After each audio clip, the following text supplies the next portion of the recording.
Imagine waking up every morning with the certainty that nothing is lacking, that your finances are under control, and that you are living in abundance without fear of tomorrow. Now, think about how many people live the opposite, worried, in debt, and hopeless. What if I told you that the answer to changing this reality is in the Bible? Psalm 37 teaches us that God has a plan for those who trust in Him, even in the financial area. But is trusting enough?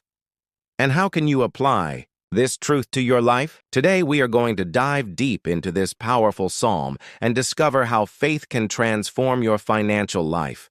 Many people live in constant anxiety about money, overdue bills, insufficient salaries, fear of the future.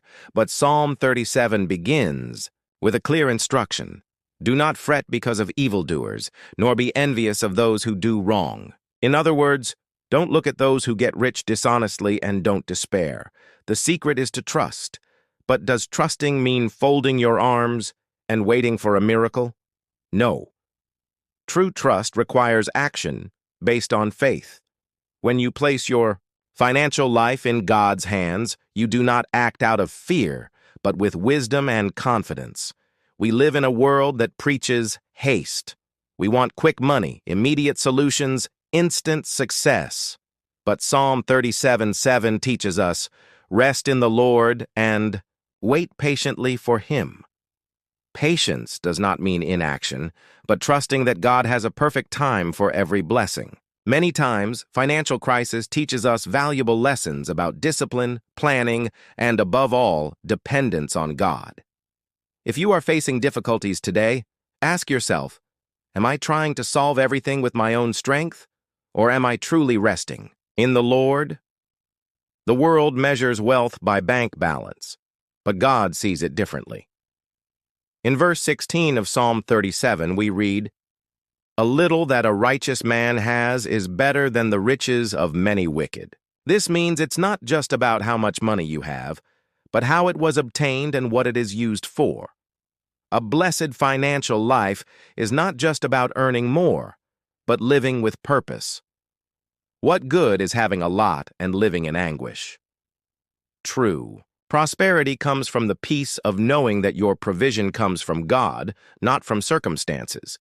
Many people confuse faith with passivity. They think that praying for prosperity means waiting for money to fall from the sky, but Psalm 37:3 reminds us, trust in the Lord and do good, dwell in the land, and feed on His faithfulness. In other words, faith must be accompanied by action. God blesses effort, honest work, and wise choices. If you have trusted in God, but have not prepared yourself, learned or sought new opportunities, maybe you are waiting on the Lord the wrong way. How many times have you had opportunities in front of you, but because of fear or insecurity, you didn't take them?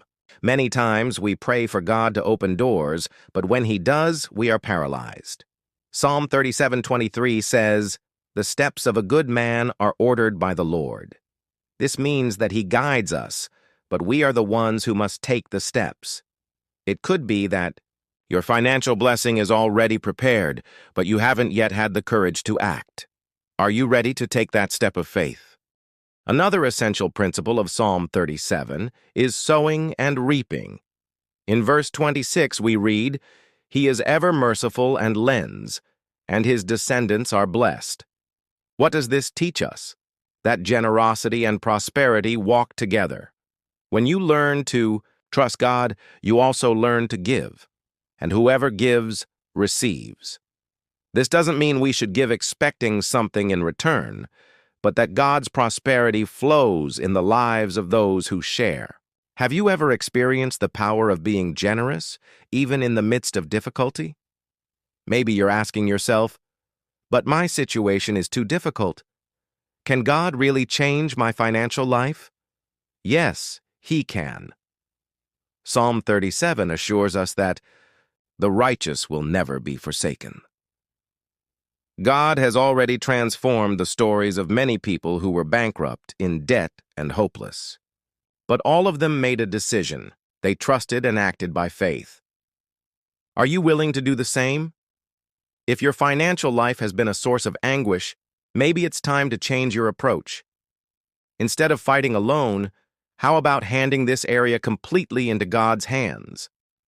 Ask for wisdom to make the right decisions. Work with dedication, practice generosity, and above all, trust in God's timing. Psalm 37 is a reminder that true prosperity does not come from isolated human effort, but from the partnership between faith and action. Are you ready to start over with God by your side? Today you've seen that faith can indeed transform your financial life. But this doesn't happen overnight. It is a process of trusting, acting, and waiting on the Lord. Psalm 37 teaches us that the righteous will not be shaken, that God has a perfect plan, and that when we surrender our lives, including our finances, to Him, we experience complete transformation. And you? Are you ready for this change? If this message touched your heart, share your experience in the comments and keep following our channel for more reflections that can change your life.